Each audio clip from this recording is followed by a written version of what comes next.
Untuk sesi pertama, kita akan membahas tentang update COVID-19 varian Omicron, akan dibawakan oleh Dr. Cheva Wicaksono Pitoyo, spesialis penyakit dalam, konsultan paru, dan konsultan intensive care selama kurang lebih 25 menit. Kemudian dilanjutkan dengan sesi tanya-jawab sekitar 30 menit ya. Dan nanti di sesi kedua akan dilanjutkan mengenai update COVID pada anak oleh Dr. Dimas Dwi Saputro, spesialis anak. Beliau ini anggota tim medis COVID-19, Pusat Kesehatan Ibu dan Anak Nasional, RSAB Harapan Kita. Selama kurang lebih 20 menit, kemudian dilanjutkan dengan sesi tanya-jawab 30 menit. Jadi nanti setelah setiap sesi akan ada sesi tanya-jawab, Bapak Ibu sekalian dapat bertanya melalui kolom chat saat materi dipaparkan ya. Itu. Untuk mengawali sesi pertama, saya akan mengenalkan pemateri kita yang pertama terlebih dahulu. Mungkin panitia bisa dibantu. Oke. Beliau adalah Dr. Cheva Wicaksono Pitoyo, spesialis penyakit dalam, konsultan paru, konsultan intensive care.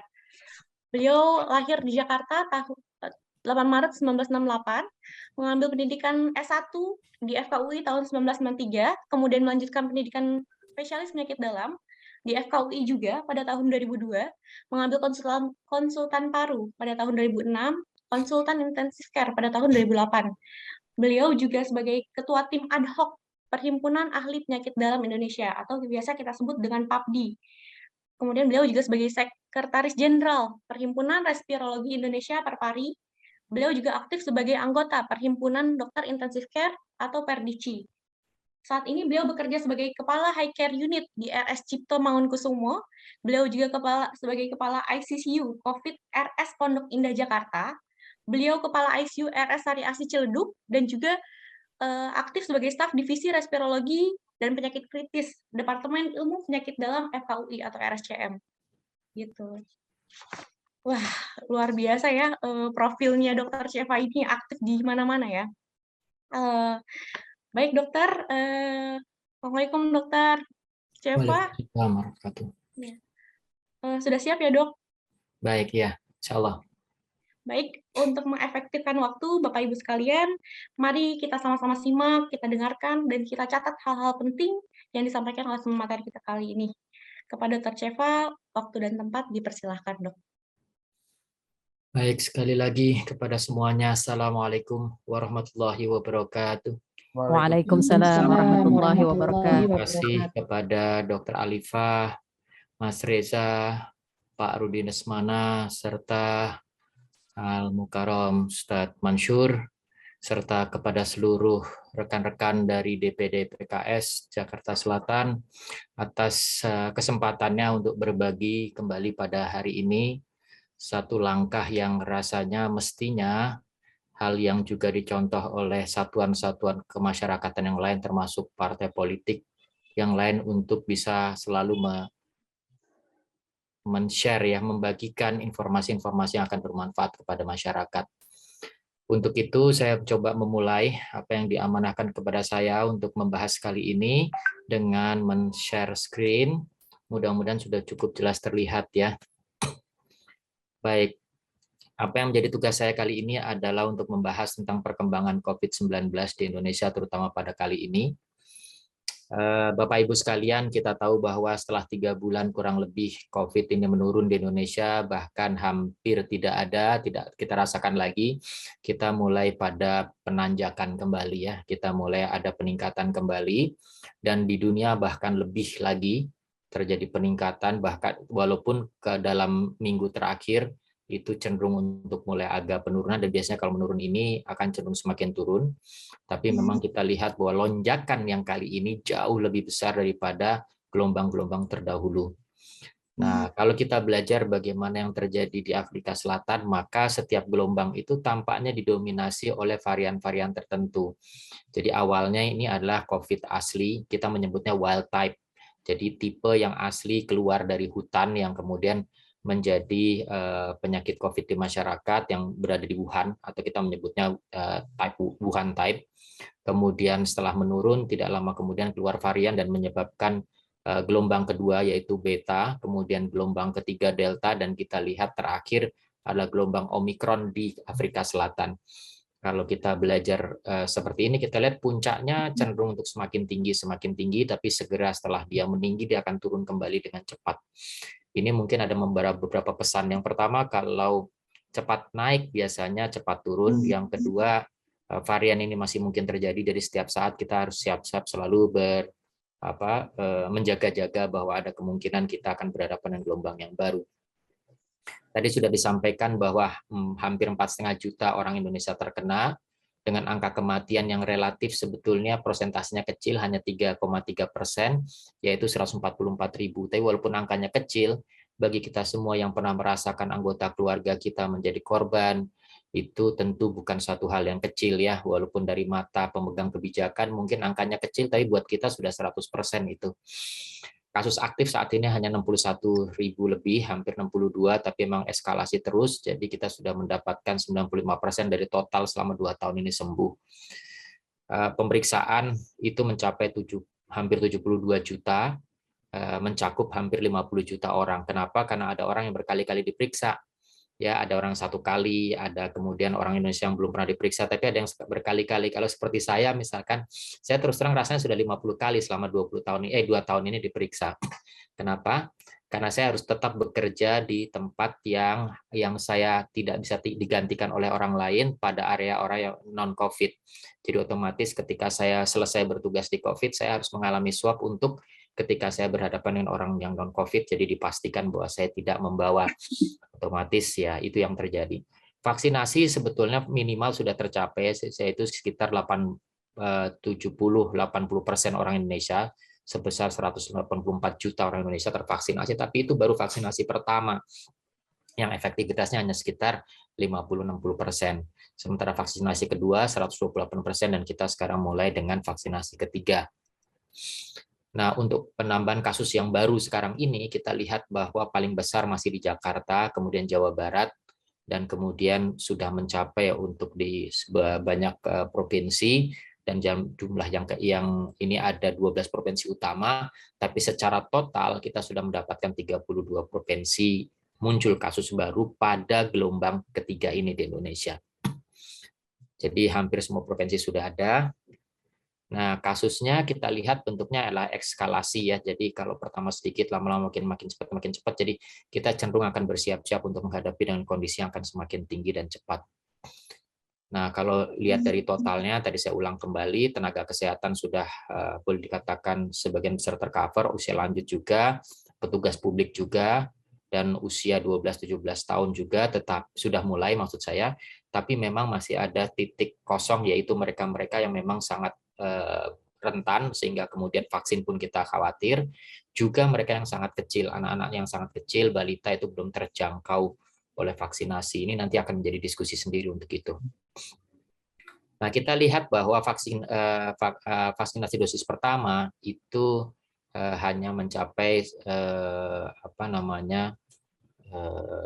juta untuk tenaga kesehatan itu tercapai 138% dari target.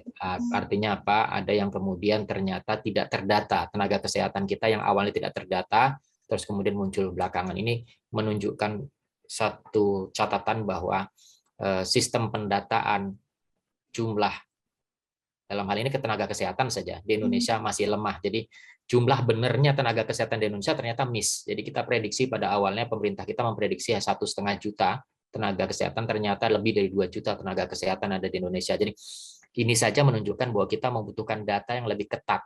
Ya, siapa saja pemegang kebijakan perlu data yang lebih tepat dalam mengelola. Untuk vaksin kedua kita lihat pencapaiannya, kalau lihat dari titiknya di sini lebih baik, dan vaksin ketiga lebih baik. Kenapa? Karena memang kita lihat bahwa pada semua tempat ya, vaksin berikutnya lebih baik. Karena apa? Karena mereka yang tervaksin pertama sudah terscreening, yang tidak bisa tervaksin tentu sudah minggir duluan, sehingga kemudian dia bisa divaksin yang kedua dan ketiga, baik itu karena penyakitnya maupun juga karena mungkin tidak mau atau menghindar. Untuk lansia kita masih belum semua tercapai, tapi pelan-pelan kita akan mencapainya kelihatannya. Petugas publik juga begitu, vaksin dosis kedua cenderung untuk bisa kita capai. Nah, untuk kelompok masyarakat yang rentan, ini capaiannya baru 73%, dan vaksin kedua bahkan baru separuh. Untuk usia remaja itu sudah cukup sebagian besar tercapai, tapi kemudian dosis keduanya masih harus dikejar. Dan vaksin yang mungkin menjadi perhatian para badan-badan masyarakat, badan lembaga masyarakat, atau bahkan mungkin partai politik, itu adalah bahwa vaksin mandiri yang disebut sebagai vaksin gotong royong, artinya memakai dana sendiri untuk melakukannya, biasanya dilakukan oleh kantor-kantor kepada pegawai-pegawainya. Ini sebetulnya areanya masih cukup luas, jadi pada area-area di mana kita bisa memberikan vaksin kepada yang tidak terjangkau ini menjadi area yang masih bisa kita dorong kembali capaiannya. Nah, kalau kita lihat berdasarkan provinsi, DKI Jaya masih memegang juara dalam pencapaian vaksinasi. Nomor 2 adalah Bali. Kita lihat bahwa masih banyak daerah-daerah yang kemudian areanya cakupan vaksinasinya masih lemah. Tapi pada sisi yang lain kita melihat juga bahwa memang risiko terbesar adalah terjadi di DKI Jaya. Salah satu sebabnya adalah karena DKI Jaya itulah pintu masuk luar negeri. Pola COVID dan penularan emerging disease, penyakit-penyakit infeksi menular dari luar, itu selalu polanya sama. Mereka yang terkena adalah mereka yang golongan mampu terlebih dahulu, yang mampu pergi ke luar negeri. Tetapi korban yang terbanyak nanti adalah masyarakat umum di kalangan bawah. Itu selalu terjadi begitu. Yang membawa masuk adalah yang pergi ke luar negeri, dan kemudian menjadi menyebar, dan paling banyak yang terkena adalah yang golongan bawah. Ini yang menjadi PR ke depannya kita dalam mengatur regulasi mestinya dalam penanganan ke luar negeri. Nah, sekarang pertanyaannya adalah bagaimana berbicara tentang vaksinasi. Kita seringkali mendengar bahwa vaksinasi itu tidak efektif atau menurun efektivitasnya. Kita lihat bahwa berdasarkan perkembangan varian, maka ternyata varian alfa itu efektivitasnya masih 90% kalau 2 kali divaksin. Tapi kemudian ketika muncul varian Delta, itu efektivitasnya 75%, dan ketika varian Delta, itu kurang lebih hanya bisa mencapai 88%. Itu untuk Pfizer. Untuk Astra pun demikian. Dia bisa sampai 73% kalau 2 kali vaksin, tapi kemudian hanya mencapai 67% pada varian Delta. Artinya apa? Varian-varian ini menimbulkan kemungkinan bahwa munculnya varian baru bisa jadi menurunkan efektivitas vaksin, walaupun tidak selalu. Sebagai contohnya misalkan beta, ketika beta timbul, ternyata efektivitas Pfizer untuk menangkal beratnya penyakit itu meningkat justru. Kan tergantung dari variannya lari ke arah mana, lari ke arah lebih mudah atau lebih sulit diatasi oleh vaksin atau dicegah oleh vaksin. Nah, sisi yang lain kita lihat bahwa ini adalah data kenapa kemudian pemerintah mulai berpikir mengenai booster. Jadi kalau ada penurunan efektivitas pada 1 kali vaksin, maka kemudian ketika divaksinasi kedua kali, ternyata efektivitasnya membaik. Walaupun tadinya menurun, dia bisa membaik, dan setelah 3 kali vaksin, maka dengan varian-varian yang sulit diatasi oleh vaksin pun, itu mendekati walaupun tidak bisa sesempurna wild type ya, tipe lama. Dan kita lihat bahwa kekebalan akan jadi seperti ini, bisa di booster naik. Jadi kita masih bisa berharap dengan penambahan booster, kita meningkatkan kembali kekebalan walaupun tidak mencapai sangat seideal yang di awal. Ya. Nah, dari situlah kemudian keluar surat edaran Menteri Kesehatan mengenai vaksin booster tadi, yang bisa diberikan dalam bentuk vaksin yang sama yang disebut sebagai homolog, maupun vaksin yang berbeda, heterolog. Ya, jadi boleh vaksin yang sama. Kalau tadinya Sinovac sudah digunakan, maka dia bisa menggunakan Sinovac lagi untuk boosternya. Tapi kalau dia menggunakan yang sifatnya heterolog, maka dia menggunakan yang lain. Nah, pemerintah Indonesia dengan mempertimbangkan bahwa Sinovac akan digunakan terutama pada anak kecil, terutama nanti mengarah kepada anak yang ke arah balita dan seterusnya, dan itu adalah yang paling banyak, maka kemudian untuk booster diarahkan ke yang heterolog, artinya diberikan vaksin yang lain. Diberikan dengan dosis setengah, karena memang salah satu penelitian dari Pfizer menunjukkan bahwa dosis setengah booster itu sudah cukup, dan diberikan pendosis penuh itu tidak lebih baik daripada setengah. Jadi kalau hasilnya tidak jauh berbeda, kenapa mesti diberikan dosis penuh? Itu alasannya ke pemberian Pfizer dosis setengah. Tapi dari dasar itulah kemudian idenya memberikan bahwa yang lain pun diberikan dosis setengah, termasuk AstraZeneca dan Moderna. Jadi kemudian pemerintah mendesain kalau habis Sinovac kasih Astra dan Pfizer, tapi kalau awalnya Astra, maka next-nya bukan Astra lagi tapi heterolog, yaitu Moderna atau Pfizer. Baik, itu gambaran tentang kondisi dan kebijakan yang sekarang muncul di negara kita. Yang berikutnya adalah ingin fokus kepada varian Omikron. Apa saja yang kita sudah ketahui. Sebelum kita membahas varian Omikron, saya ingin bercerita dulu tentang penamaan ya. Jadi yang disebut sebagai SARS-CoV, kita sudah tahu itu adalah nama virusnya. SARS-CoV itu virus yang berasal di Hong Kong tahun 2002. Ini merebak pertama kali persis pada saat saya lulus spesialis dulu. Saya entah kenapa saya sudah punya feeling bahwa suatu ketika saya akan berhadapan lagi dengan COVID SARS ini. Dan waktu itu belum masuk ke Indonesia, dan saya sudah berpikir-pikir ini akan jadi PR buat kita semua pada masa yang akan datang. Dan ternyata betul, muncullah 20 tahun kemudian SARS-CoV kedua. Ini masih nama virus yang merebak. Kemudian sama WHO, nama penyakit akibat virus SARS-CoV itu disebut sebagai COVID-19. Apa yang disebut sebagai B1? B1 adalah varian mutasi pertama, varian ke-1 dari SARS-CoV-2. Kemudian varian keduanya namanya B2. Kalau B1 kemudian bervariasi lagi namanya B11. Jadi B11 adalah varian pertama dari B1. B1 adalah varian pertama dari SARS-CoV. B2 adalah varian kedua. B11 bukan varian kedua, tapi varian pertama dari B1. B111 adalah varian pertama dari varian pertama dari varian pertama dari B1. Nah, yang disebut sebagai B11529 adalah mutasi ke-529 dari B11. B11529 inilah yang disebut sebagai Omikron.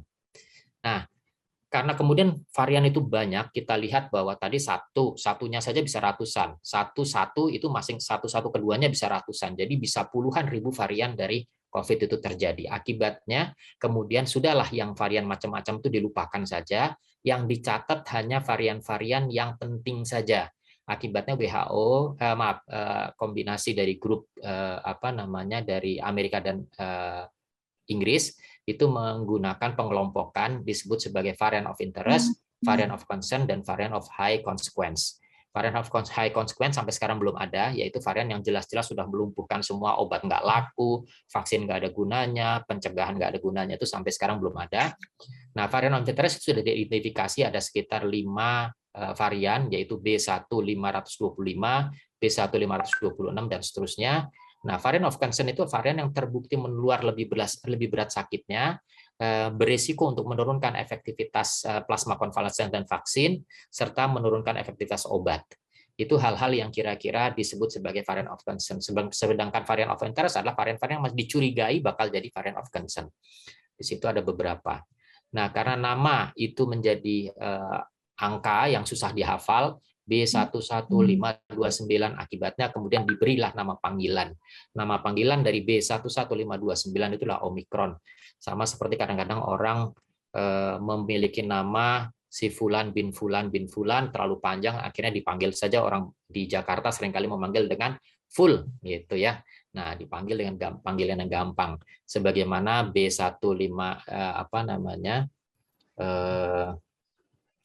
kita menyebut untuk B1 617.2 itu kita panggil dengan delta, B1 351 kita sebut dengan beta. Nah, Omikron ini pertama kali ditemukan di Provinsi Gauteng di Afrika Selatan tanggal 9 November, itu dari pasien yang baru pulang dari Botswana, Afrika bagian selatan juga. Nah, kemudian pada 16 November sudah didapatkan 273 kasus, hanya dalam waktu 6 hari kemudian sudah 1.200 kasus. 80%-nya masih di provinsi yang sama. Ini menggambarkan bahwa penyakit ini sangat mudah menular, baru sebentar itu sudah banyak sekali kasusnya, walaupun tampaknya masih lokal. Nah, kalau kita lihat polanya tadi, kita lihat ternyata dalam waktu yang sama, yang kenapa orang kemudian menjadi ramai adalah pada waktu yang sama itu jumlah kasus pada minggu pertama atau 2 minggu pertama itu jauh lebih tinggi daripada kasus waktu Delta pada 2 pekan pertamanya. Bahkan jauh lebih tinggi lagi daripada kasus beta pada 2 pekan pertamanya. Dari sinilah kemudian kita bisa melihat bahwa tampaknya varian ini lebih menular. Tadi saya tunjukkan bahwa yang di sini adalah beta, di sini adalah delta, ini adalah Omikron yang terjadi di Afrika Selatan. Nah, 24 November, kira-kira 5 hari kemudian, Omikron sudah dilaporkan oleh Afrika Selatan ke WHO. 26 November dengan melihat pola ini sudah ditetapkan sebagai varian of concern, varian yang harus diperhatikan, yang kalau varian lain kadang-kadang sampai berbulan-bulan baru ditetapkan. Ini baru 2 hari WHO sudah mensepakati ini jelas sudah sangat merebak. Dan ternyata begitu disebutkan, hari yang sama Belgia melaporkan kami sudah terjadi. 3 hari kemudian negara-negara dunia mulai dari Belanda sampai Australia, dari Hong Kong sampai Botswana itu sudah mengumumkan kami sudah ada. Jadi dengan kata lain ini sangat cepat sekali menyebar. Kenapa demikian? Karena Omikron itu punya mutasi. Ya, dia punya mutasi pada protein H69, asam amino H69 dan V70, itu menyebabkan hasil tes PCR bisa negatif. PCR itu adalah mendeteksi gen-gen tertentu dan kemudian dia kehilangan protein asam amino protein S-nya di Omikron itu, sehingga kemudian kalau tes itu mencoba mencari S dari badan virus nggak ketemu. Nah, kalau tesnya itu N RPOB itu masih bisa ketemu. Ya, karena itu kemudian tes-tes yang tidak mengandung S itu bisa bisa miss. Tapi kemudian ada cerdiknya juga manusia.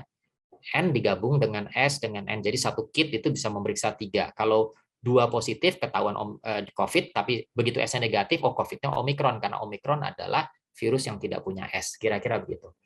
Dan kemudian ada mekanisme, ada perubahan juga H655Y dan 679K itu memudahkan penularan ternyata dibanding dengan wild type-nya. Kemudian kalau ada kombinasi perubahan asam amino tertentu yang meningkatkan daya ikat virus, jadi otomatis dia lebih mudah nempel ke manusia, dan juga ada beberapa perubahan yang bisa menyebabkan dia menyerang ternyata kekebalan. Jadi kalau tadinya hanya lolos dari kekebalan, tapi ternyata dia juga bisa menyerang limfosit, jadi kekebalan. Di samping itu juga ada perubahan yang meningkatkan kemampuan daya perbanyak, istilahnya daya beranak virus itu. Nah, kita lihat di sini bahwa kalau kejadian Omikron di Indonesia itu sebagian besarnya masih merupakan 60% masih merupakan orang yang datang dari luar negeri. Tetapi yang kita harus hati-hati bahwa sudah 449 sampai kemarin itu merupakan transmisi lokal. Artinya bukan lagi dari luar negeri, tapi ketularan dari tetangganya, ketularan ketika dia makan di rumah makan, dan seterusnya. Nah, kita lihat bahwa perkembangannya terus berkembang terus, hanya dalam waktu Jumat kemarin itu 1.800 kasus, kemudian Minggu kemarin sudah 150 kasus. Dan ini makin banyak transmisi lokalnya. Seperti yang saya sampaikan, tampaknya ke depannya akan makin bergeser mulai dari penularan luar negeri menjadi penularan dalam negeri. Nah, apa yang disebut sebagai Omikron secara klinis sekarang ini tadi, jadi karena kemudian dia tidak punya protein asam amino S, maka gen S-nya itu ketika negatif tapi yang lainnya positif, maka disebut sebagai probable. Konfirmasinya dengan mendapatkan gen lengkap daripada COVID dengan sequencing namanya. Dan kalau tes antigen ketika positif itu harus tetap diulang dengan pemeriksaan yang SGTF maupun sequencing. Bagaimana infektivitas dari Omikron ini? Terbukti bahwa tampaknya ada penurunan netralisasi dari obat yang disebut sebagai bamlanivimab. Jadi tampaknya Omikron itu lebih tahan terhadap bamlanivimab dan juga obat yang baru diproduksi oleh Rockefeller University namanya antibody C44. Jadi bayangkan obatnya yang digadang-gadang bakal efektif buat COVID, giliran belum sempat dipasarkan, tiba-tiba sudah COVID-nya berubah, dan berubahnya itu ternyata tidak seefektif awalnya untuk obat itu. Jadi ini yang menyebabkan kekhawatiran. Tapi memang beberapa kombinasi obat yang lain, ini terus terang obat yang belum masuk ke Indonesia itu tampaknya masih efektif. Nah, ini juga perubahan dari K417N itu menyebabkan diperkirakan vaksinnya akan bisa, maksudnya virusnya akan bisa lolos dari kemampuan vaksin. Nah, ini juga penelitian dari beberapa antibodi monoklonal seperti bamlanivimab, atezolizumab, casirivimab, dan pokoknya ada 6 obat yang sedang dikembangkan dan baru digadang-gadang sebagai obat yang lebih baik daripada obat sebelumnya. Ternyata muncul varian baru yang justru efektivitasnya menjadi hilang. Ada satu obat lagi yang disebut sebagai sotrovimab, tampaknya tidak terlalu berpengaruh, tapi kemampuannya juga masih tetap turunnya 10 kali, naiknya 3 kali, jadi tetap tidak seperti sebagus kalau dengan wild type. Nah, Omikron juga terbukti tidak ternetralisir oleh darah orang yang sudah pasca divaksin atau konvalesens. Jadi kita bisa makin lihat, karena itu sekarang panduan mengenai plasma konvalesen mulai dihapus, jadi kita tidak lagi memberikan plasma konvalesen karena tidak efektif lagi plasma konvalesen terhadap COVID. Nah, untuk vaksin itu terjadi karena salah satu diduga karena protein ada yang berubah di spike proteinnya, terutama vaksin-vaksin model Pfizer dan Moderna itu yang menuju kepada tempat yang berubah tadi. Jadi kita justru masih berharap pada vaksin-vaksin yang sifatnya seperti Sinovac yang seluruh vaksin sebetulnya. Tapi apapun juga kita lihat bahwa vaksin itu masih mungkin bekerja di tempat yang lain. Jadi kita masih bisa berharap bahwa vaksin ini akan bekerja walaupun mungkin tidak menghindarkan penyakit, tapi lebih untuk mencegah beratnya penyakit. Nah ini juga ya, ternyata tampaknya varian Omicron itu lebih tahan terhadap kekebalan manusia, baik dari akibat vaksin mRNA, Pfizer Moderna, maupun inaktivasi atau Sinovac Sinopharm. Ya, akan tetapi booster 3 dosis itu meningkatkan kembali kekebalan sehingga bisa menjadi lebih baik walaupun tidak sama seperti aslinya. Jadi dengan demikian masih perlu dipertimbangkan apakah perlu vaksin itu didesain untuk khusus seperti Omicron, tapi giliran vaksinnya jadi nanti Omicronnya sudah hilang pula. Jadi mungkin ini tidak akan dilakukan oleh para ahli. Nah, sekarang bagaimana profil Omicron? Laporan dari Maslow mengatakan bahwa di Afrika Selatan ya, yang dirawat pada pandemi Omicron itu usianya lebih muda daripada varian Delta. Cenderung ke arah anak muda, anak kecil. Ini kita bisa mempertimbangkan mungkin sebabnya karena vaksinasi tadinya lebih banyak pada orang tua, sehingga kemudian sebetulnya bukan berarti Omicron nggak tertahan, tetapi dia kena, tapi hanya tidak berat, tapi pada sisi yang lain dia memang lebih tembus kepada memang yang belum divaksin sama sekali. Maka cenderung untuk lebih ke bawah karena anak-anak lebih sedikit divaksin. Kemudian pada data mereka, komorbid ternyata lebih sedikit daripada yang sebelumnya. Jadi pada Delta yang sakit dengan komorbid lebih banyak. Itu juga salah satu sebabnya kenapa, karena vaksinasi pada komorbid sudah makin banyak dan di antara mereka yang komorbid juga sudah banyak yang pernah terkena. Jadi tampaknya pernah terkena itu menyebabkan kita sedikit lebih tahan. Nah, yang berita lebih baik adalah Omicron itu tidak terlalu mengganggu saluran nafas. Artinya apa? Masih mengganggu pada 31%, tapi tidak seperti 90% pada kasus yang sebelumnya. Jadi cenderung untuk hanya sepertiga. Tapi jangan lupa, buat yang sepertiga kena gangguan saluran nafas, ngap-ngapan itu tetap bisa terjadi. Jadi buat kita yang mengalami, buat kita 100%. Nah, saya mencoba rekapitulasi dari data yang ada. Intinya dalam penularan tampaknya sama atau bisa lebih menular dari varian lain termasuk Delta. Dan laporan terakhir dari lembaga Ekman dan yang lain itu menunjukkan bahwa saat ini 90% dari kasus COVID yang ada sudah Omicron. 2 pekan yang lalu 60%-nya masih Delta. Jadi lama-lama Delta tergeser dan sekarang sudah 90% dari Omicron. Keparahannya belum jelas apakah infeksi Omicron ini menyebabkan sakit yang lebih parah termasuk dibanding Delta atau tidak. Data di Afrika Selatan sendiri jumlah perawatan naik. Dan laporannya banyak di usia muda, termasuk mahasiswa-mahasiswa. Kenapa? Karena sudah mulai kuliah. Kan sudah nggak bisa ditahan, kuliah sudah online terus, jadi mereka sudah mulai masuk. Jadi tampaknya itu yang menyebabkan, nah, walaupun waktu itu menjadi perdebatan mengenai ini sebenarnya orang perlu dirawat nggak sih, orang muda yang kemudian dia mestinya si resiko untuk kematiannya kecil gitu ya. Tapi bagaimanapun jumlahnya meningkat pada usia seperti itu. Sampai sekarang masih dikumpulkan data mengenai efektivitas vaksin, cenderung untuk tampaknya mengganggu, tetapi tetap vaksin ada gunanya, tapi belum bisa disimpulkan. Efektivitas terhadap tes diagnosis tadi ya, PCR masih mampu mendeteksi, asalkan jangan tes PCR hanya mendeteksi S saja. Kalau itu bisa lepas. Nah, obat seperti kortikosteroid dan anti-interleukin 6 untuk peradangan pada yang berat itu tampaknya masih efektif.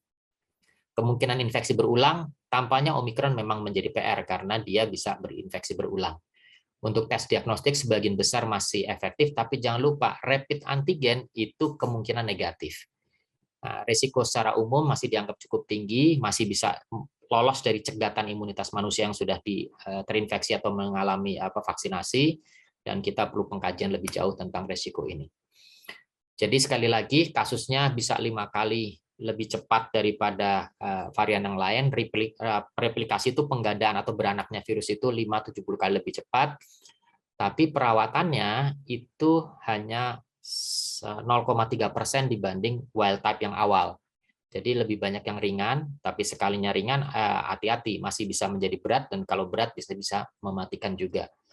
Gejala yang lebih khas itu adalah bersin, meler, dan tidak anosmia, tidak hilang penciuman. Kalau yang di varian yang lain lebih banyak hilang penciuman yang wild type. Demam relatif tidak tinggi, sakit kepala yang lebih tinggi. Dan jangan lupa mutasi S negatif itu menyebabkan kita tidak bisa tes dengan PCR yang S. Jadi bagaimana langkah prioritas kita sebagai satu society? Yang pertama harus mendorong sistem peringatan masyarakat untuk menghadapi pola wabah. Jadi bagaimana masyarakat disiapkan. Yang paling penting siap itu adalah masker dan tutup muka serta cuci tangan. Kita dorong sistem masyarakat untuk aware, jangan kemudian menjadi terlalu longgar, menggampangkan ya. Kemudian meningkatkan pencatatan berbasis kenyataan kejadian. Jadi kalau ada kasus dicatat betul dan jangan percaya pada ada kasus tapi sebetulnya nggak ada buktinya. Ya kalau PKS mau melakukan itu dan menjadikan satu data sandingan data tambahan di luar data yang resmi pemerintah punya itu bagus, tapi selalu didasarkan kepada data yang real. Kemudian kita perlu masyarakat perlu mendesak kepada pemerintah pusat dan daerah untuk menggunakan pendekatan berbasis pengamanan risiko, termasuk ke perjalanan internasional. Seperti saya selalu sampaikan bahwa idealnya sebetulnya Indonesia adalah menutup border, menutup perjalanan luar negeri. Terus bagaimana pariwisata? Nanti mati dong. Oh, tidak usah mati. Pariwisata dalam negeri silakan hidup, tapi larang orang berpariwisata ke luar negeri, jalan-jalan hanya ke Italia, jalan-jalan ke luar negeri hanya untuk berjalan-jalan, sementara pulangnya membawa penyakit. Lebih baik dia wisata ke daerah Banten barangkali, atau sejauh-jauhnya barangkali ke Bali, dalam negeri yang tidak membawa keluar. Kalau itu bisa kita dorong, maka sebetulnya pariwisata dalam negeri masih hidup walaupun luar negerinya ditutup. Yang berikutnya tentu adalah perilaku kesehatan, itu harus dijaga, yaitu pakai masker, tentunya masker yang sebaik mungkin. Kalau bisa N95, tapi saya harus akui itu masih mahal. Jaga jarak, kemudian ventilasi, jauhi keramaian, dan cuci tangan. Ini merupakan kunci pencegahan. Pengalaman dari kawan-kawan saya yang dokter yang mengurusi langsung COVID, masuk ke area COVID dan bertemu dengan pasien juga, sampai sekarang 2 tahun tidak tertular, modalnya seringkali bukan apa-apa, modalnya adalah masker yang ketat N95 serta face shield. Terus yang lain berikutnya tentu adalah peningkatan kesiapsiagaan sistem pelayanan kesehatan serta kerjasama di kalangan masyarakat. Kita ingat di Malaysia dulu pernah mereka menggunakan bendera putih ya, bagi keluarga yang sekeluarga terkena dan isolasi di rumah dan tidak bisa keluar kemana-mana, cari makan dan juga tidak bisa belanja, dia bisa pasang bendera putih. Kemudian tanggung jawab belanja, tanggung jawab menyediakan makanan, atau tanggung jawab lingkungannya. Itu bisa dilakukan dan itu ternyata mereka sangat terbantu dengan itu. Saya mencoba mensimulasi, jadi kalau puncak Juli 2021 itu sampai 56.000 kasus per hari, dan dalam 3 pekan itu menjadi 700-an ribu. Kalau Omikron 5 kali lebih menular, maka perlu diantisipasi ada kondisi 220.000 kasus sehari dengan total 3,5 juta dalam waktu 3 minggu. Tapi perawatannya hanya sekitar 1% dengan lamanya 2-3 hari lebih pendek. Jadi kita membutuhkan hanya sekitar 35.000 bed atau ICU sekitar 10.000 seluruh Indonesia, maka kapasitas perawatan yang mampu dilakukan di Indonesia pada bulan peak-nya kemarin Juli sampai September, kita sempat sampai 80.000 sempat bisa. Jadi kalau kita menyediakan kembali seperti kemarin, tampaknya hanya 50% kapasitas saja itu sudah cukup. Jadi tampaknya kita masih bisa menanggulangi kebutuhan bed itu, tetapi di kalangan masyarakat kita tetap harus dukung bagaimana saudara-saudara kita untuk mampu melakukan isolasi yang tidak di rumah sakit, mereka yang ringan-ringan. Jadi dengan demikian prinsipnya adalah, kalau yang boleh saya pesankan, jangan takut sakit COVID, jangan takut. Tapi khawatirlah membawa COVID pada mereka yang rentan. Kita sudah divaksin, kalau kita ketemploan, kita nggak bisa membuat kita tidak ketemploan. Kita bisa membuat sakitnya nggak berat, dengan vaksin segala macam sakitnya ringan. Tapi kita tetap, kalau kita ketemploan atau sakit ringan, kita tetap bisa membawa kepada yang rentan. Yang rentan siapa? Mereka yang belum divaksin, yaitu anak-anak kecil, serta orang-orang yang sangat tua, orang yang waktu sampai sekarang tidak berani divaksin karena komorbiditas. Itu masih bisa meninggal atas penyakit ini. Allahu a'lam bishawab. Assalamualaikum warahmatullahi wabarakatuh. Waalaikumsalam warahmatullahi wabarakatuh. Alhamdulillah, sesi kali ini sudah selesai. Nah, mungkin kita mau masuk ke sesi tanya jawab ya dokter ya. Oh iya, silakan. Iya dok. Udah banyak pertanyaan nih ternyata yang sudah masuk. Kita mulai dari, nah ini dok.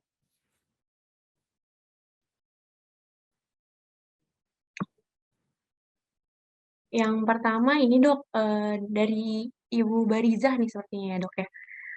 Apakah ada booster vitamin atau suplemen yang khusus ya dok untuk menjaga kita dari Omikron? Baik, saya langsung jawab ya. Ya, jadi tidak ada satu booster vitamin khusus pada Omikron, tidak ada. Yang ada adalah booster kekebalan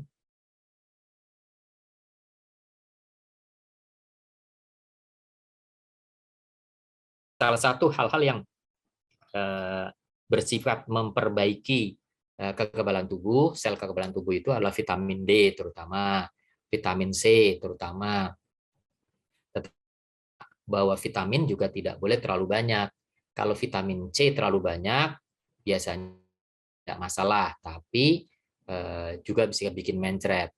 Nah, kalau vitamin D, jelas dia tidak boleh hipervitaminosis, tidak boleh terlalu banyak. Karena apa? Karena dia akan mengganggu fungsi ginjal, tapi jangan sampai overdosis. Biasanya yang dianjurkan itu adalah pemberian kira-kira 300 sampai 400 unit per hari.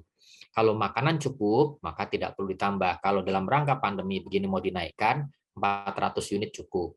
Kalau kita pakai 1000 unit bagaimana? Silahkan. Tapi 1000 unit itu kalau diminum terus-terusan tiap hari, dalam waktu 3 bulan itu sudah mulai mencapai kadar yang cenderung overdosis. Jadi kalau mau diminum 1000 silahkan, tapi jangan terus-terusan lah. Ya sebulan mungkin kita berhenti, atau kemudian kita alternate day ya, minum sekarang, besok enggak, dan seterusnya. Nah kalau kita mau minum 5000 unit, boleh saja, tapi mungkin dalam waktu kurang dari 1 bulan kita sudah overdosis. Jadi kita anjurkan penggunaan 5000 pada saat kita sedang berada di lokasi berpergian, misalkan di daerah yang sangat berisiko. Misalkan keluarga kita sedang ada yang sakit, rumah kita, atau kita lagi terpaksa harus perjalanan ke di daerah tertentu kita khawatir. Nah, selama perjalanan silahkan pakai 5000. Pulang dari perjalanan, jangan di-maintain 5000-nya. Nanti dalam waktu hanya 3 minggu kita sudah overdosis. Kira-kira strateginya begitu. Allahu a'lam bishawab.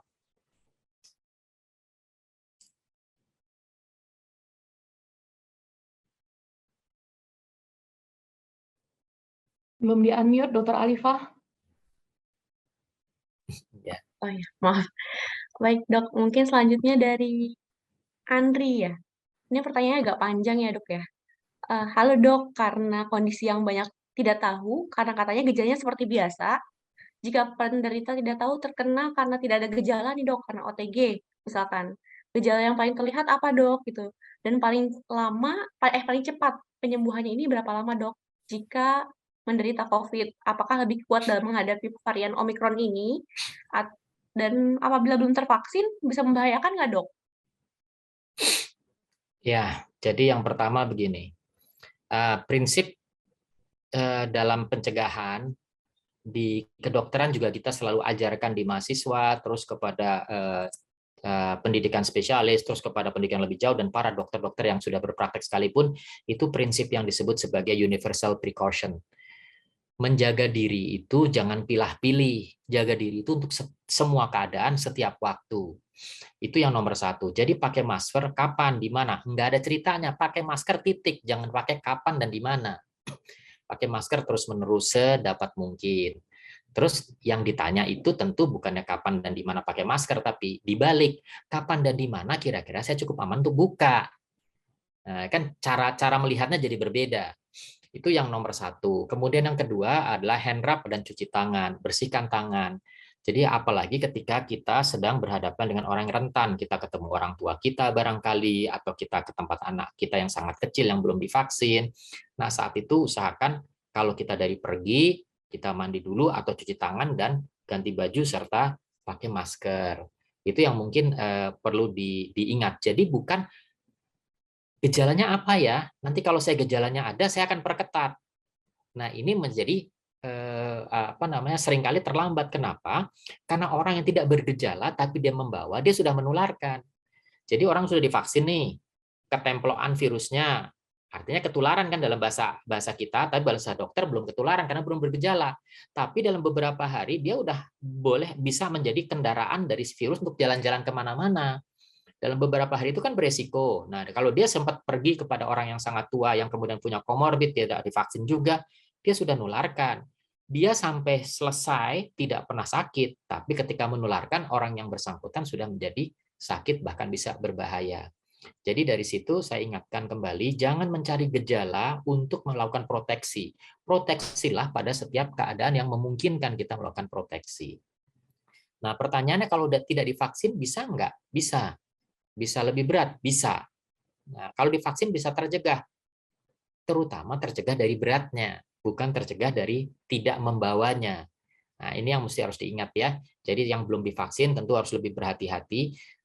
Yang terakhir saya ingin sarankan, mari kita masing-masing mulai membuat peta strategi dari keluarga kita masing-masing. Orang tua saya di sana, orang tua saya di rumah sana, atau orang tua saya di kamar yang sana, sementara saya aktivitasnya di sini dan begini. Oke, berarti selama musim eskalasi nanti, gelombang ketiga ini, saya harus bagaimana terhadap orang tua? Apakah saya bisa menengok? Kalau menengok, pakaian saya apa? Protokol saya bagaimana? Kalau saya tidak nengok, maka setiap berapa lama saya perlu menengok dan mengkontaknya bagaimana?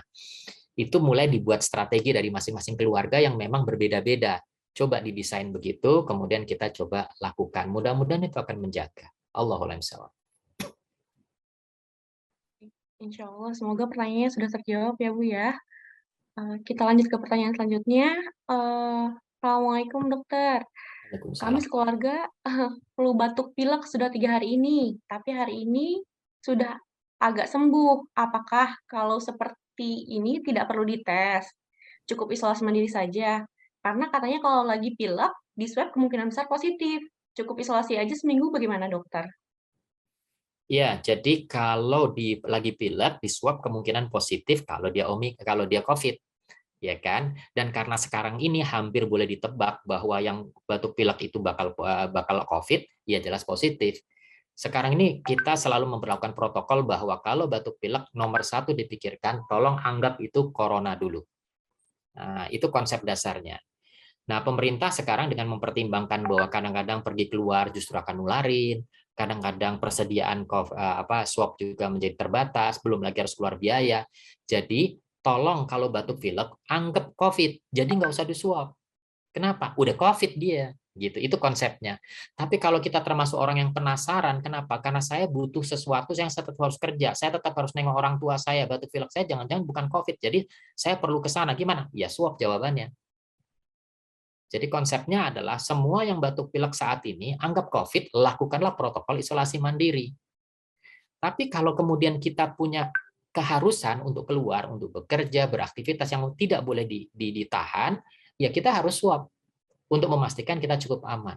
Bahkan kita di Indonesia sudah mulai mendesain resiko kalau ternyata nanti overloaded betul-betul, ini kita harapkan tidak terjadi, maka bahkan mereka yang kemudian tidak bergejala atau ringan-ringan saja, para dokter tetap harus kerja walaupun dia positif. Kalau kebutuhan itu ada kan sama-sama pakai masker dan yang dirawat adalah sama-sama sudah positif COVID kan, maksudnya bekerja di tempat COVID gitu ya. Dalam rangka menolong itu sudah kita desain begitu. Tapi tadi lagi kalau misalkan kita sedang belum overloaded, kita ingin menangani mereka yang tidak sakit, ya kitanya juga harus pasti kita tidak sakit. Kira-kira begitu. Oke, baik dokter, sudah cukup jelas ya tadi ya Bu ya. Jadi kalau lebih amannya mungkin kalau kita udah ada gejala, langsung isolasi mandiri aja gitu. Kalau memang harus keluar, kita swab dulu untuk mastiin kalau kita bukan COVID. Kemudian dari Ibu Dewi nih dok, apakah ada efek ke depannya terhadap tubuh atau bagian hidung dan tenggorokan jika di swab berulang kali dokter? Jawabannya dalam waktu singkat tidak ada. Tapi setelah nanti 10 tahun belum tahu. Kan ini baru kita lakukan dalam 2 tahun terakhir. Ya. Tapi dalam kurang dari 2 tahun terakhir, berulang kali nggak apa-apa. Saya sudah 50 kali disuap rasanya. Jadi rasanya juga mungkin tidak masalah ya. Ke depannya Allahu alam. Tapi secara kemungkinan besar mudah-mudahan tidak ada apa-apa karena yang bisa diprediksi oleh manusia sudah dikalkulasi. Jadi ini kira-kira punya efek begini, ini itu sudah coba diantisipasi. Ini bahan pengawetnya punya resiko ini, itu sudah coba diantisipasi dan seterusnya itu sudah dicoba dilakukan oleh pembuatnya. Ini saya lihat ada beberapa yang raise hand ya. Iya dok. Mungkin kita lanjut sebentar ya dok ya ke yang sudah tanya via ini DM dulu dok. Eh, Dok tentang booster vaksin ya dok ya, tentang booster vaksin ini, kalau dosis primernya atau dosis pertamanya itu Sinovac atau AstraZeneca, saat ini tidak ada keluhan, sebaiknya dosis boosternya apa? Kemudian apakah seseorang itu bisa memilih boosternya apa dok gitu? Ya, tadi sudah saya tampilkan bagi yang Sinovac sekarang diarahkan untuk boosternya adalah Pfizer dan Astra. Bagi yang Astra itu boosternya adalah Pfizer dan Moderna. Nah, tentu di antara dua masing-masing itu silahkan boleh pilih sedapatnya apa. Baik dokter. Mungkin kita ke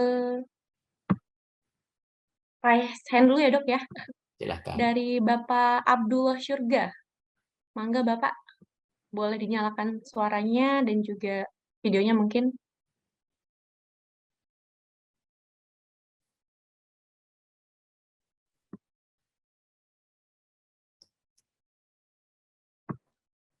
Halo, Assalamualaikum. Waalaikumsalam. Waalaikumsalam. Dokter, terima kasih dokter. Dokter, kebetulan saya pasien nih dok. Baru saja negatif kemarin dok. Nah, Alhamdulillah. saya qadarullah nih dok, terkenanya di pada saat saya sudah booster dok. Jadi hari Senin itu saya booster, hari Rabu bergejala, Kamis terkonfirmasi positif gitu. Jadi saya mau nanya status vaksin booster saya gimana ya? Jadi seorang merasa sia-sia gitu dok, apakah harus diulang lagi gitu setelah 3 bulan setelah saya negatif ini atau bagaimana gitu dok? Terus yang kedua, itu sebenarnya terkait dengan ya agak takut terinfeksi dok, karena banyak yang bilang kalau sudah pernah kena bisa reinfeksi gitu. Dan ini kan saya selama 2 tahun ini baru terkena sekarang nih, jadi ya boleh bilang agak paranoid lah kalau reinfeksi lagi gimana ya gitu, apakah dengan vaksin lagi itu di booster lagi gitu atau bagaimana gitu dok.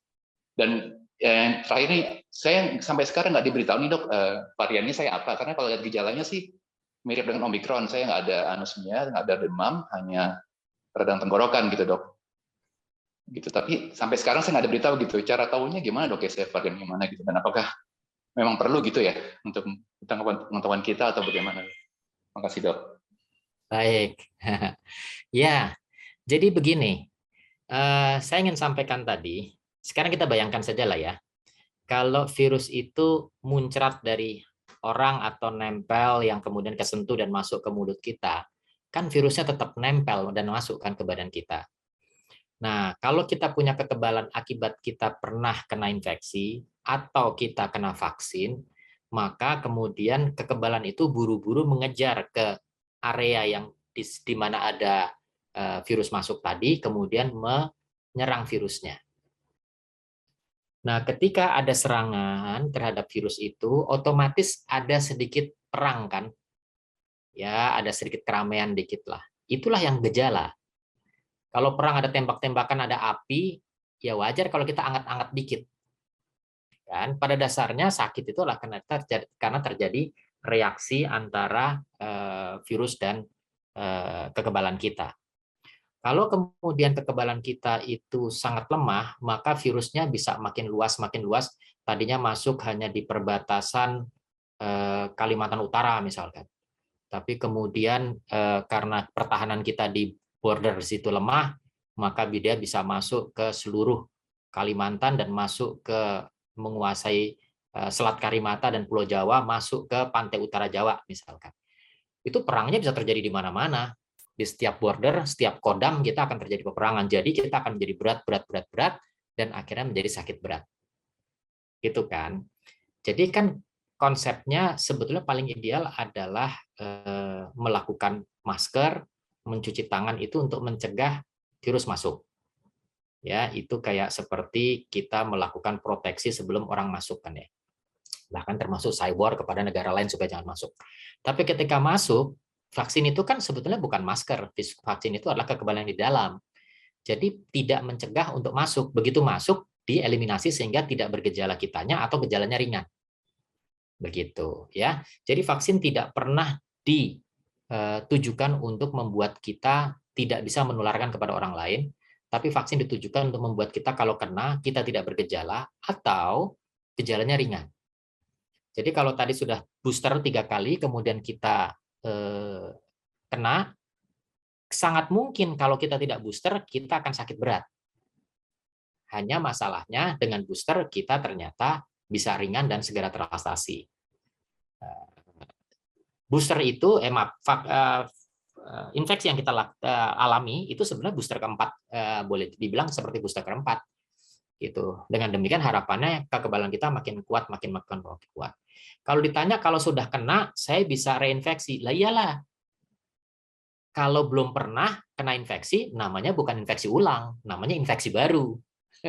Jadi yang bisa kena infeksi ulang pasti yang sudah pernah infeksi. Kalau belum pernah infeksi, namanya infeksi baru, belum pernah, nggak pakai kata ulang, ya kan? Jadi setiap orang sudah kena bisa kena lagi, tetapi kenanya sampai seringan sehingga tidak bergejala. Atau kalau bergejala ringan. Nah, itu yang kemudian tadi bisa ditunjukkan dengan bahwa sebagian besar orang yang terkena itu ringan, dan itu yang menjadi dugaan kita kenapa Omikron menjadi kesannya lebih ringan daripada virus yang lain. Salah satunya karena seluruh dunia vaksin sudah kemana-mana.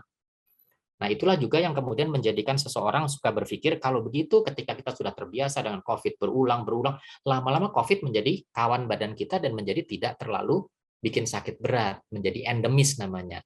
Itu yang teorinya begitu. Allahu a'lam bishawab. Baik, insya Allah Bapak Abdullah gimana Pak? Sudah terjawab ya insya Allah ya? Sudah cukup jelas. Kita lanjut ke yang raise hand nih, ada Hana ya? Boleh Hana?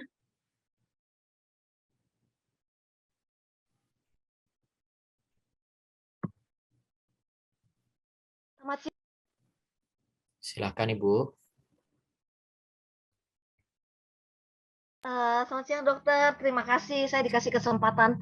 Dok, saya mau tanya ya, sekarang kan booster kan ada yang setengah Pfizer, kemudian setengah Moderna, itu saya nggak jelas dok. Dan kebetulan di tempatnya kita itu booster yang Pfizer tuh udah habis dok, adanya Moderna. Kalau selama pantauan dokter, booster ini kan baru berjalan mulai bulan Januari tanggal 12 kalau saya tidak salah ya dok. Itu apakah ada KIPI nggak dok yang terjadi selama ya mungkin lansia atau orang-orang yang di atas usia 18 tahun itu divaksin gitu loh dok. Itu pertama ya. Dan yang kedua dok, apa sih fungsinya sebenarnya dedimer itu dok?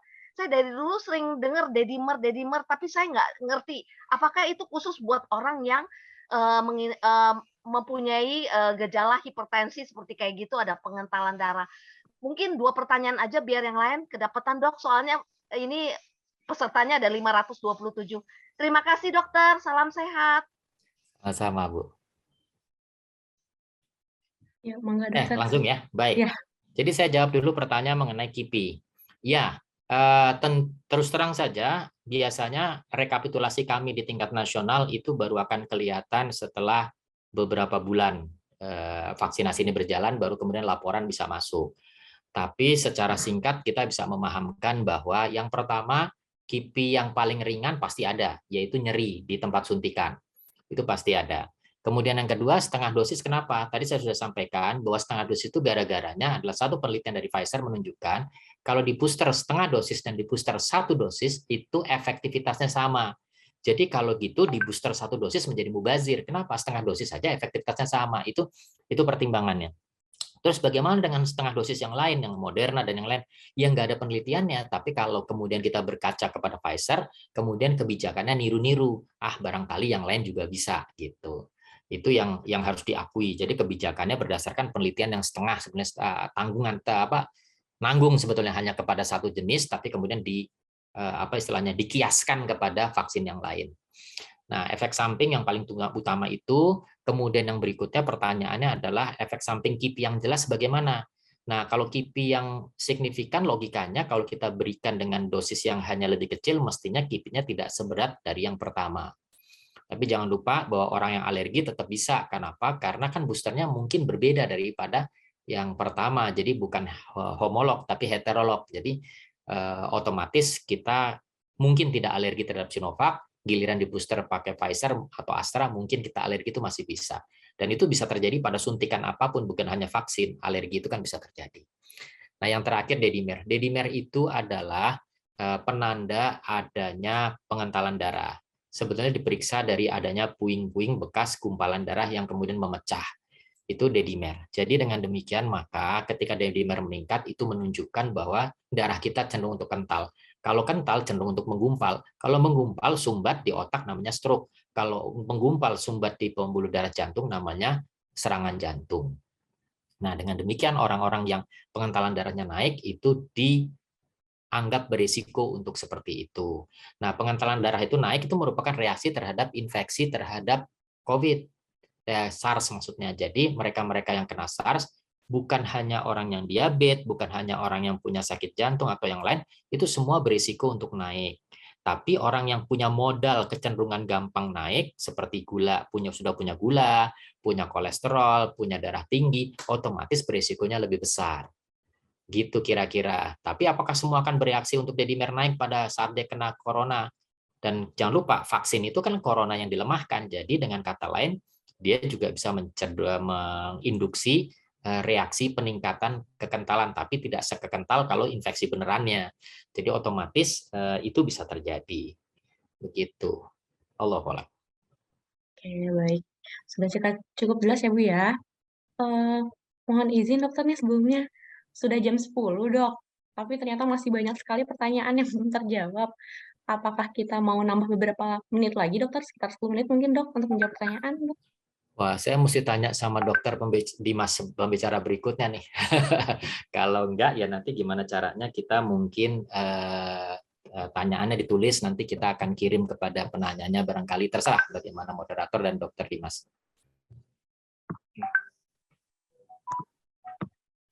Silakan dok, lanjut aja dok, nggak apa-apa dok. Mungkin 1-2 pertanyaan lagi dok, silakan dok. Oke, silakan. Oke. Tentunya dokter Dimas, Dok. Ini saat ini kan soalnya udah tergabung 570 orang ya, Dok, sampai 600. Mungkin sepertiganya nih bertanya, makanya pertanyaan banyak sekali. Kita lanjut ke pertanyaan selanjutnya. Kita coba selanjutnya ya, Dok, dari chat dulu.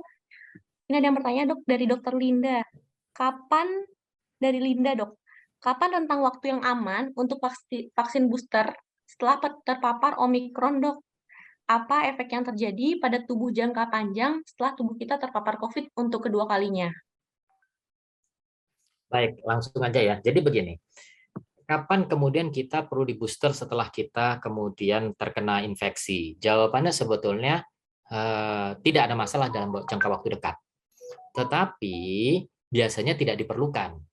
Karena kekebalan kita masih baik kalau kita pasca infeksi. Jadi dengan demikian, seringkali disarankan jaraknya adalah 3 bulan setelah terpapar atau sakit. Bukan karena kemudian booster itu kemudian tidak boleh, tapi sia-sia. Karena kita sudah cukup punya kekebalan. Jadi diharapkan booster itu diberikan pada saat kekebalan diprediksi sudah mulai turun, yaitu 3-6 bulan kemudian. Nah, kalau sekarang gimana? Boleh, silakan. Tapi jangan lupa, yang butuh booster banyak, sementara vaksin kita terbatas. Biarlah mereka yang lain dulu yang dapat. Itu hitung-hitungannya demikian. Allahu a'lam.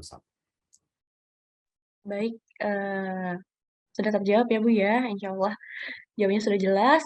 Selanjutnya mungkin kita ke raise hand ya. Ada Ibu Sabita. Mangga, Bu. Bismillah. Assalamualaikum warahmatullahi wabarakatuh. Waalaikumsalam. Pak Dokter mau tanya, kami mengelola lembaga PAUD. Ya ini bagaimanakah sebaiknya kami dalam menjalankan PTM ini? Karena juga nih belakangan ini nih pekan-pekan ini ada beberapa orang tua yang mereka laporan mereka tidak bisa masuk karena di kantor mereka ada yang terkena Omikron, jadi mereka sedang isolasi mandiri walaupun kita nggak tahu mereka tuh kena juga apa enggak. Jadi sebagai bagaimana untuk anak usia dini. Yang kedua, ada saudara kami itu yang kemarin tuh kena yang COVID, Dok. Badannya sehat, tapi kok kenanya lama ya, Dok ya, sampai sebulan setengah ya, di isolasi mandiri. Jadi dites berulang kali, tetap masih kena juga. Apakah Omikron itu seperti itu juga? Kemudian yang terakhir, imun apa sih dok yang bisa kita lakukan agar badan itu tetap ya lebih fit lah ya, karena ini lingkungan kami ini banyak banget rumah-rumah kontrakan berdempetan dan mereka semua lagi pada demam, batuk, pilek. Terima kasih. Baik, yang pertama adalah masalah PTM. Nah, ini terus terang serunya di sini nih. Kami dari organisasi profesi, baik dokter penyakit dalam, dokter anak, dokter paru, dokter jantung, positioningnya adalah kami menolak PTM. Itu tegas. Itu positioningnya. Tapi kemudian pemerintah dengan berbagai macam pertimbangan, termasuk ekonomi, efektivitas pendidikan, dan segala macamnya, ngotot dengan PTM. Oke, saya juga ikut dalam kegiatan mengelola sekolah. Saya terus terang di yayasan saya mengambil kebijakan sebetulnya adalah kita menolak PTM.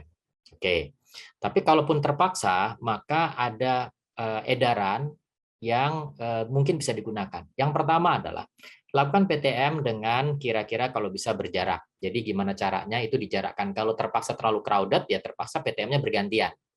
Itu yang bisa dilakukan, atau dibikin shift, jadi ada yang pagi ada yang sore. Kemudian kalau terjadi infeksi pada salah satu anak terlaporkan infeksi atau ada suatu pengantarnya yang kemudian terbukti dilaporkan infeksi, maka sekolah berhak untuk menutup PTM selama 5 hari. Berhak ya, jadi bisa dilaksanakan, dan kita sih mengharapkan ini dilaksanakan, dipakai hak ini. Jadi pemerintah tuh bunyinya adalah kalau bisa PTM, tapi dia memberi hak gitu. Padahal sebetulnya kalau dari kami profesi harus tutup 5 hari untuk menunggu apakah ada penularan yang lain. Kalau dalam 5 hari tidak ada yang tertular di antara guru dan anak lain juga pengantar yang lain, maka bisa dimulai lagi dengan cerita yang sebelumnya lagi, berjarak, di shift, dan seterusnya. Tapi kalau kemudian terjadi penularan, maka berarti terjadi klaster. Kalau terjadi klaster, maka aturannya adalah PTM bisa ditutup minimal 2 kali 1 minggu, 14 hari. Bisa ditutup minimal. Artinya apa? Kalau sekolah kemudian memutuskan, saya PTM batal semua deh, nah itu silahkan. Kalau sudah terjadi penularan di dalam. Tapi aturannya adalah minimal 2 minggu dia harus melakukan penutupan PTM, setelah itu baru dibuka lagi. Itu mengenai masalah pengajaran tatap muka. Yang berikutnya mengenai positivity. Dari sejak zaman wild type Wuhan, itu positif bisa berminggu-minggu, bisa 9 minggu juga positif. Tetapi kita melihat bahwa virus ini seringkali sudah tidak menularkan dan juga tidak lagi berbahaya, walaupun swabnya masih positif, itu setelah di atas 2 pekan. Bahkan banyak penelitian 10 hari. Karena itu seringkali pemerintah mengatakan kalau nggak ada gejala lagi, jangan mengandalkan swab. Kalau setelah di atas 2 pekan, ya tetap aja akan positif, tapi sebenarnya dia sudah tidak sakit. Ya. Nah, terus kemudian berapa lama? Ya sebaiknya minimal 2 pekan untuk mengisolasi diri. Kalau tidak ada komorbid, kalau ada diabetes mungkin lebih panjang. Ada lagi yang saya miss dari menjawab? Rasanya sudah ya. Sudah dok rasanya. Oke. Ya, mudah-mudahan. Pertanyaan terakhir mungkin ya dok ya. Ini dok, dari Bapak Gian sepertinya. Januari tahun lalu saya kena long COVID, dan setelah vaksin kedua di September, efek ke saya lumayan berat. Jadinya saya agak trauma untuk mau vaksin booster dok. Ini bagaimana dok? Ya, sebetulnya kalau sudah pernah mendapatkan vaksin sudah mendapatkan infeksi, apalagi cukup serius, itu kekebalan sudah cukup. Kalau mau di booster, saran kita adalah 6 bulan setelah sakit. Kalau mau lebih yakin, periksa saja dulu kekebalannya, neutralizing antibody, tapi ini membutuhkan biaya ya. Ke laboratorium itu bisa lakukan pemeriksaan, antibody netralisir, berapa tingginya. Kalau masih cukup tinggi, ya booster bisa dimundurkan lagi. Tapi kalau sudah rendah, ya mungkin dipertimbangkan untuk bisa booster. Kira-kira begitu. Gitu ya Pak ya. Mungkin sudah cukup ya sesi tanya jawabnya sampai di sini dulu. Saya mohon maaf kepada ibu bapak sekalian yang belum bisa saya ajukan pertanyaannya ya, karena waktu kita terbatas gitu tuh. Jadi belum bisa kita fasilitasi semuanya. Mungkin selanjutnya dokter mau menyampaikan closing statement dok mungkin. Dari saya sebetulnya yang seperti saya sampaikan di slide saya terakhir tadi, jangan khawatir ketika sakit COVID atau jangan khawatir untuk takut COVID, tapi khawatirlah membawa ini kepada orang-orang yang rentan, orang di sekitar kita, keluarga kita, handetolan kita yang berisiko, yaitu mereka yang sangat-sangat lanjut, atau mereka komorbidnya banyak sekali, atau mereka yang anak-anak kecil, dan kemudian mereka-mereka yang belum divaksin. Itu sebabnya maka kita perlu menjaga diri, masker, cuci tangan, menjarakkan diri. Oh ya, pertanyaan terakhir tadi kalau tidak salah pertanyaannya adalah bagaimana kita memberikan booster terbaik untuk membuat kita tidak menularkan dan tidak menyebarkan. Maka jawabannya boosternya bukan yang ditelan, boosternya adalah menjarakkan diri, masker, dan cuci tangan. Allah.